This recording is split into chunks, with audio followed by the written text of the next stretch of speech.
मैं विकोतर भीम हस्तिनापुर के युवराज दुर्योधन को द्वंद्व के लिए चुनौती देता हूं।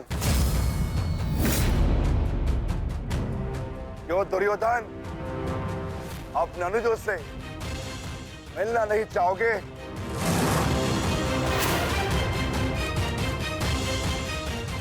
आगे बढ़ो और युद्ध करो मुझसे। मेरी चिंता मत करना मित्र, इस द्रोण शिष्य को, ये बलराम शिष्य आज कड़ी मार मारेगा।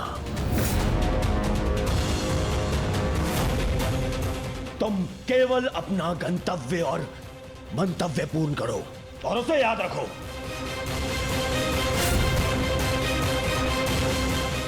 और मैं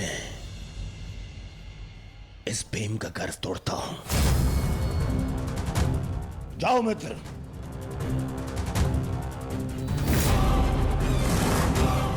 आगे बढ़ो मद्रराज।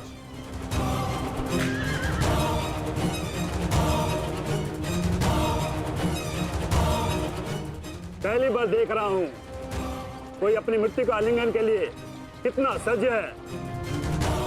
सावधान अंगराज, कहीं आपका गंतव्य आपकी मृत्यु में परिवर्तित न हो जाए।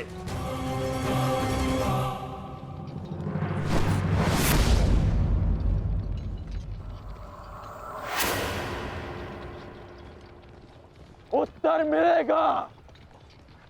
आप दक्षिण दिशा की ओर मुख रख के खड़े हैं अंगराज। दक्षिण दिशा मृत्यु का सूचक होती है। अपनी जीवा पर नियंत्रण रखो मद्रराज और अपने अश्व की रात संभालो, अन्यथा अर्जुन के बाणों से मैं भी तुम्हें बचा नहीं पाऊंगा।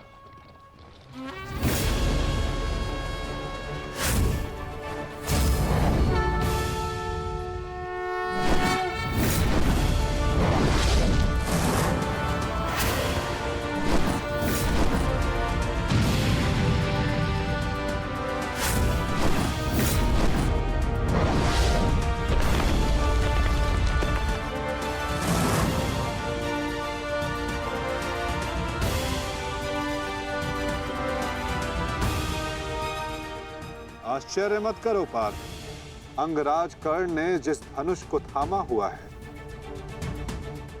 वो भगवान परशुराम का विजय धनुष है।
कुछ कर्ण के बाण पहने,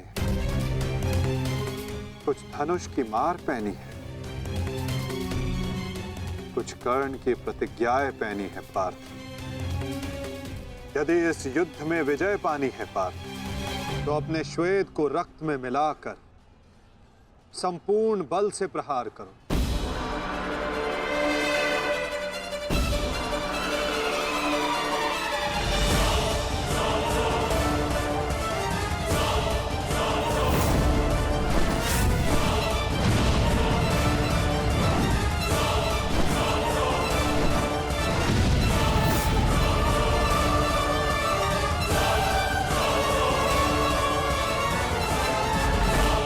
वो क्या गया है माता?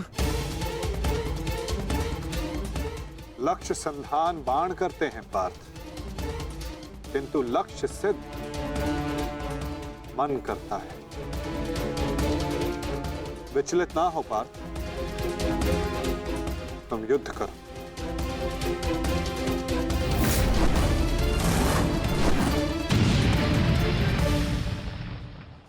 स्मरण है पार्थ,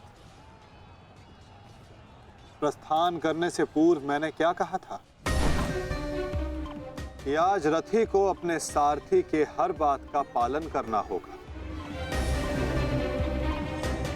तो अपने सारथी की बात का पालन करने के लिए सज्ज रहो पार्थ।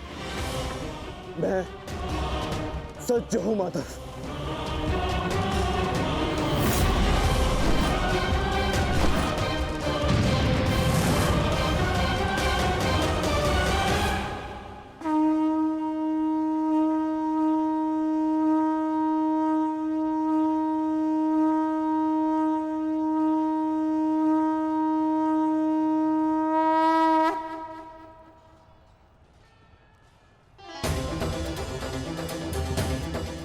ये तो माधव का संकेत है सहदेव। वो हमें सहायता के लिए पुकार रहे हैं।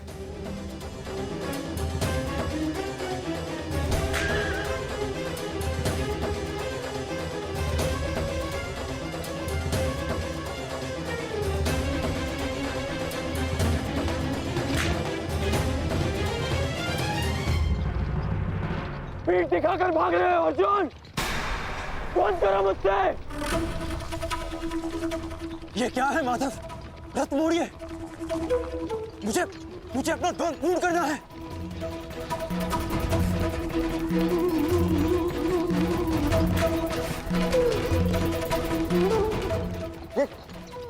ये क्या किया माधव ने? ये अवश्य कोई रणनीति है। उनका संकेत हमें समझना होगा ज्येष्ठ। कर्ण, जाओ आगे बढ़ो। वो अर्जुन तुम्हारे बालों से पीछा छुड़ाकर भाग रहा है। इस भगोड़े अर्जुन को जाकर पकड़ो और मारो उसे। जाओ आगे बढ़ो मधुराज। सैनिकों, सब कर्ण के साथ में जाएंगे। जाओ।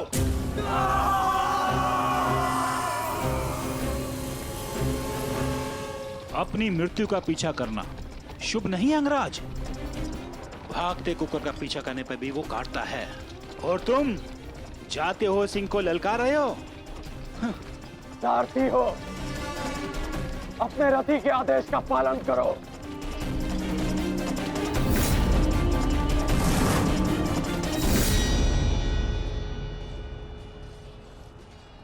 इतनी भी क्या शीघ्रता है अंगराज?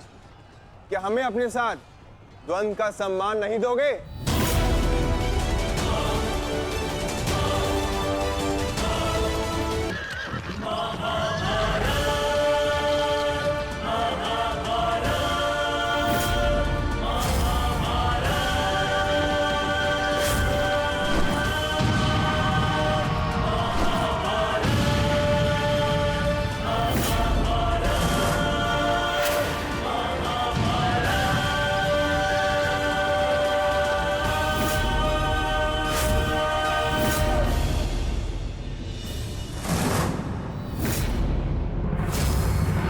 मेरे मार्ग से हटो नकुल सहदेव। नहीं अंगराज, अब मार्ग ही ऐसा है कि हमें मध्य में टकराना होगा। हमें हटाए बिना आप आगे नहीं बढ़ सकते।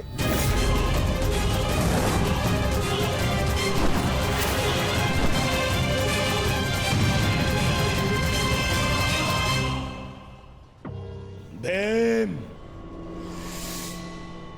मैं अपने अनुजों की मृत्यु को भूला नहीं हूं। आज मैं तुम्हें नहीं छोड़ूंगा भीम,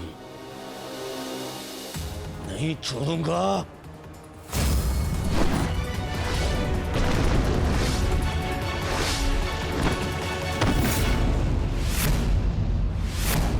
अंतिम अवसर देता हूं, मेरे मार्ग से हट जाओ।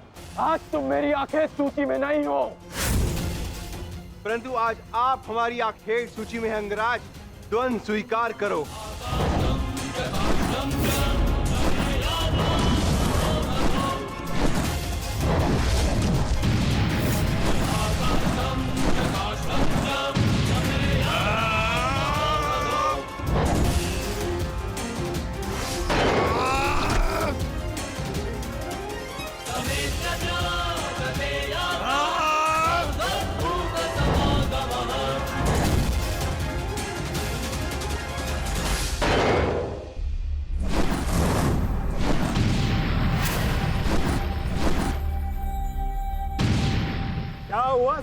अंगराज?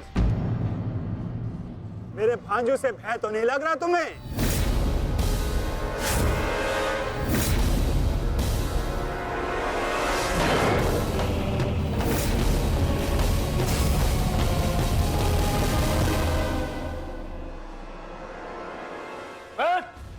शीघ्रता करो, इनको अपने मार्ग से हटाओ और आगे बढ़ो। स्मरण रखो, आज उस कौंतई धनुर्धर का वध करना है तुम्हें। जाओ।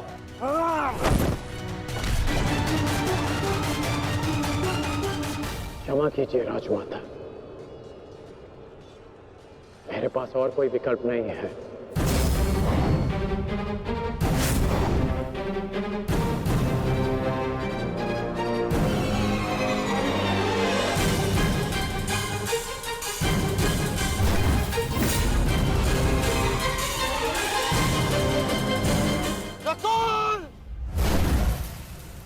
सहदेव,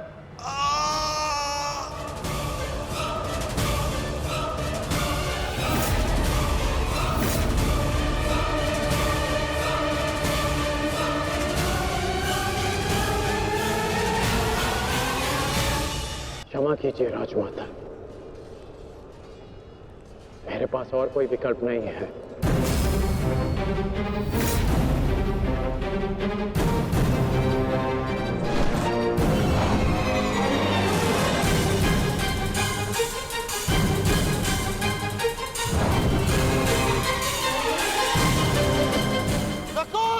सहदेव,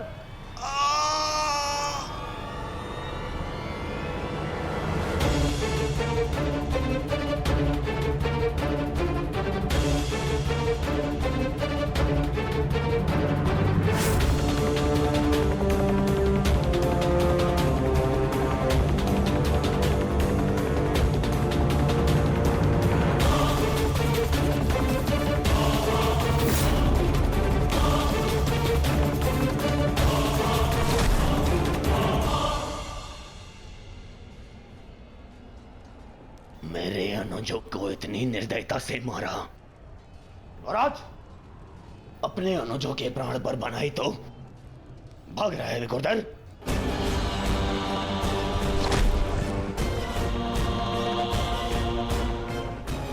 गार्ड, प्रतीक्षा मत करो, वध करो इनका वध। इनके रक्त के छींटे मेरे चलते मन को शांति देंगे। वध करो इनका।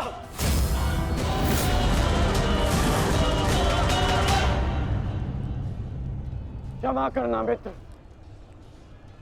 परंतु आज मेरा लक्ष्य माद्री पुत्र नहीं, कौंतेय है।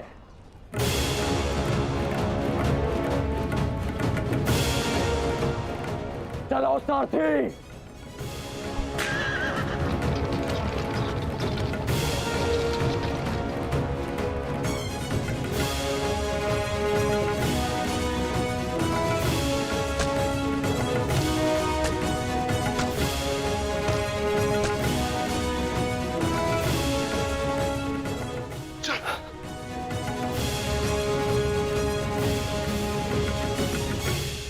तुम दोनों ठीक हो ना?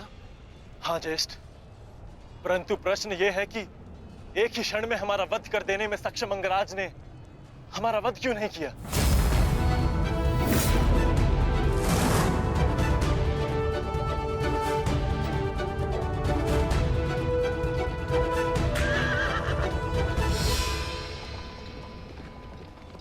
क्यों अंगराज, तुमने नकुल सहदेव को जीवित क्यों छोड़ दिया? तुम्हारे पास अवसर भी तो था, बड़ी ही सरलता से उन दोनों का वध कर सकते थे। तुमने ऐसा क्यों नहीं किया? क्योंकि आज मेरा लक्ष्य अर्जुन है, नकुल सहदेव नहीं। किंतु आपके स्वर में विनम्रता कैसे आगे मदराज, इसकी मुझे आशा नहीं थी। भूल मत करना अंगराज, तुमने मेरे भांजों को जीवित छोड़ दिया, इसका तात्पर्य यह नहीं कि मेरे हृदय में तुम्हारे प्रति सम्मान बढ़ जाएगा। तुमने जो मेरा अपमान किया था, मैं उसे नहीं भूला और मैं तुम्हें उस अपमान के दंड तक अवश्य लेके जाऊंगा। अभी आप मुझे केवल अर्जुन के समीप ले चलिए। ये आप क्या कर रहे हैं माधव? इस प्रकार युद्ध से पीठ दिखाकर भागना कायरता है। कदाचित तुम भूल रहे हो पार्थ, मेरा एक नाम रणछोड़ भी है। अब रणछोड़ को सारथी बनाओगे तो उसका परिणाम भी तो भुगतना होगा।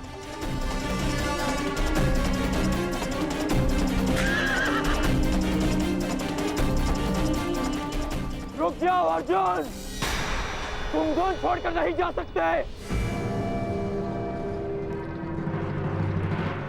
माधव, एक योद्धा दूसरे योद्धा की ललकार का उत्तर देता है।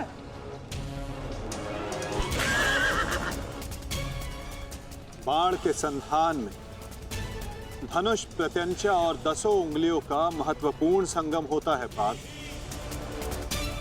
और अंगराज के वध के लिए भी ये संगम अनिवार्य है। मैं विश्वास दिलाता हूं पार्थ, आज सूर्यास्त से पूर्व तुम्हारा द्वंद्व अवश्य पूर्ण होगा, किंतु उचित स्थान पर, उचित समय पर, जहां ना कोई विचलित कर सके, ना लक्ष्य के मार्ग में अवरोध बन सके पार्थ।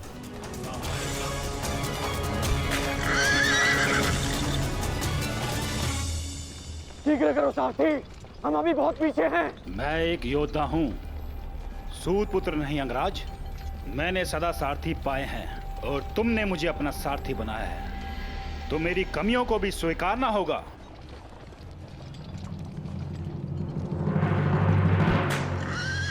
रुक जाओ अर्जुन।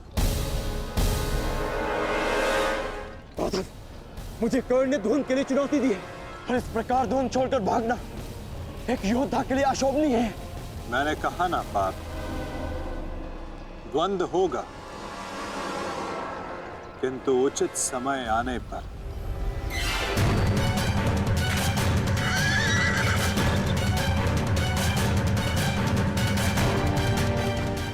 अर्जुन कुरुक्षेत्र से भाग क्यों रहा है? ये कैसी नीति है माधव की? शीघ्र करो सारथी।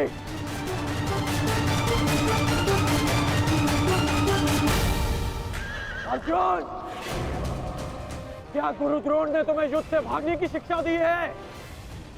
अब रुक जाइए माधव, कर्ण ने मेरे गुरु की शिक्षा को ललकारा है, मुझे उसके दुस्साहस का उत्तर देना होगा। मैं सारथी हूं पार्थ, जब तक अपने गंतव्य तक नहीं पहुंच जाता मैं नहीं रुक सकता। परंतु एक योद्धा की ललकार का उत्तर देना एक योद्धा का कर्तव्य है माधव। तुम्हें अपना कर्तव्य पूर्ण करने से कौन रोक रहा है पार्थ?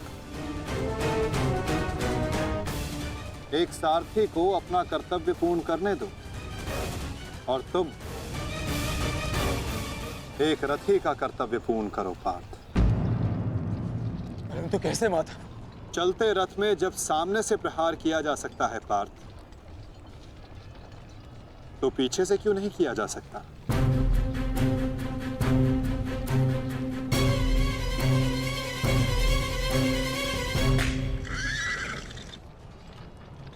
ये सब क्या है माधव? आप मुझे कहां ले जा रहे हैं? हम उस स्थान पर जा रहे हैं पार्थ, जहां कुछ पापों का, कुछ श्रापों का संगम होगा, जहां इस द्वंद्व के मध्य कोई बाधा बनकर नहीं आ सकेगा।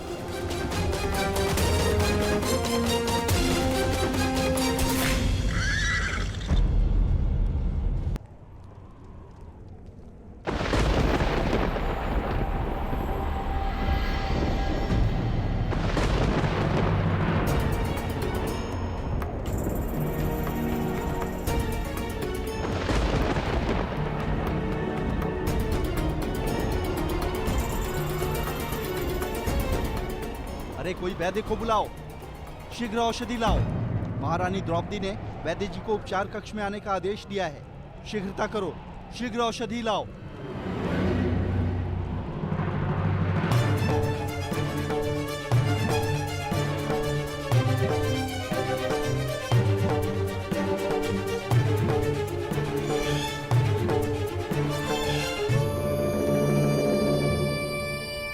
शीघ्रता कीजिए, औषधियां और पीड़ा निवारक लेप लेकर आइए। जाइए।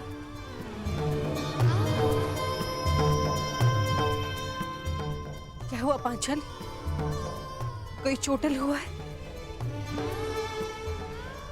हाँ माताश्री।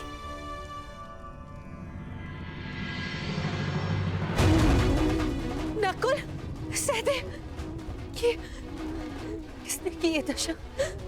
ये सब कर्ण ने किया माते। परंतु परंतु क्या? परंतु उसके पास हमारा वध करने का अवसर था, लेकिन फिर भी उसने ऐसा नहीं किया।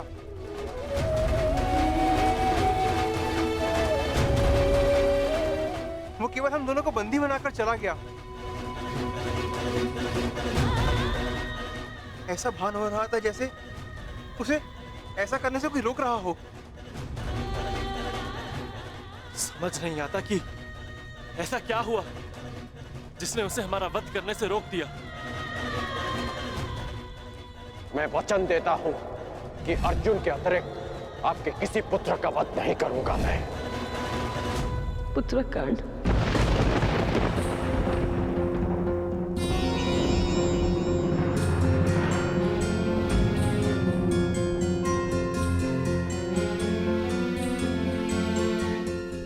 पांचाली, तुम नकुल और सहदेव को उपचार कर, इन्हें तुम्हारी आवश्यकता है।